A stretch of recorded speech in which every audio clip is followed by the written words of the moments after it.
Hello बच्चों, let's see the question and the question is which of the following is not a Lewis acid. हमारे पास यहाँ पर चार ऑप्शन दिए हुए हैं। हमें ये पहचानना है इसमें से हमारा लुईस एसिड कौन नहीं है। तो लुईस एसिड पहचानने के लिए हमारे पास कॉन्सेप्ट क्या होता है बेटा? लुईस एसिड कैसे हम पहचानते हैं कि हमारे पास कोई भी जो कंपाउंड है वो लुईस एसिड है। तो पहला कंपाउंड मैंने आपको बताया, जो आपके पहला आपको देखना होता है जो आपका इजिली लोन पेयर को एक्सेप्ट करे, वो आपकी इजिली लोन पेयर को एक्सेप्ट कर रहा हो। और इजिली आपके लोन पेयर को कौन एक्सेप्ट करेगा? जिसके पास वेकेंट ऑर्बिटल अवेलेबल होंगे। कौन एक्सेप्ट करेगा बेटा?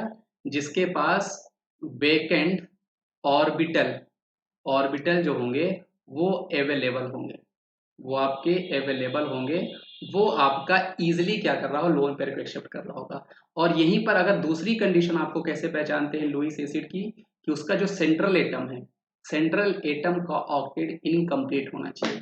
मतलब जो बेटा आपका सेंट्रल एटम है कंपाउंड का, central atom has incomplete octet, has incomplete octet. तो ये जो कंडीशन जहां पे हमारी फुलफिल हो रही होंगी वो हमारा लुईस एसिड होगा, और जहां पे फुलफिल नहीं हो रही होगी वो हमारा लुईस एसिड नहीं होगा।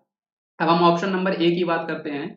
पिक्चर में जो हमारे पास ये सिलिकॉन F4 है, यहाँ पर हमारे पास सिलिकॉन जो हमारा सेंट्रल एटम है, इसके पास वेकेंट डी ऑर्बिटल अवेलेबल है, इसके पास वेकेंट डी ऑर्बिटल अवेलेबल है, जिसके कारण ये लोन पेयर को एक्सेप्ट कर सकता है।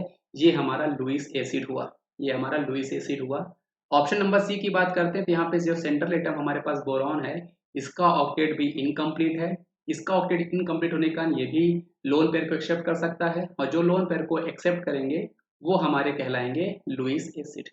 ऑप्शन नंबर डी की बात करें, यहाँ पर भी हमारे पास सेम केस है कि यहाँ पे जो हमारा Fe है, जो सेंट्रल एटम है, इसका ऑक्टेट इनकम्प्लीट है, तो ये भी आपके लोन पेयर को एक्सेप्ट कर सकता है।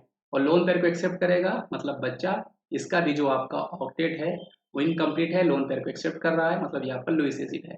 तो इस क्वेश्चन का सही जवाब हमारे पास है वो आपका ऑप्शन नंबर बी है, क्योंकि ऑप्शन नंबर बी जो है वहाँ पे सेंट्रल एटम कार्बन, उसका ऑक्टेट भी पूरा है, और साथ ही उसके पास वेकेंट डी ऑर्बिटल भी अवेलेबल नहीं है, इसलिए वो लोन पेयर को एक्सेप्ट नहीं करेगा, जिसके कारण वो हमारा लुईस एसिड नहीं है। तो इस क्वेश्चन का सही जवाब हमारे पास है बच्चों, वो आपके पास option number B is a correct answer. I hope आपको ये कॉन्सेप्ट समझ में आया होगा बच्चों। Thank you.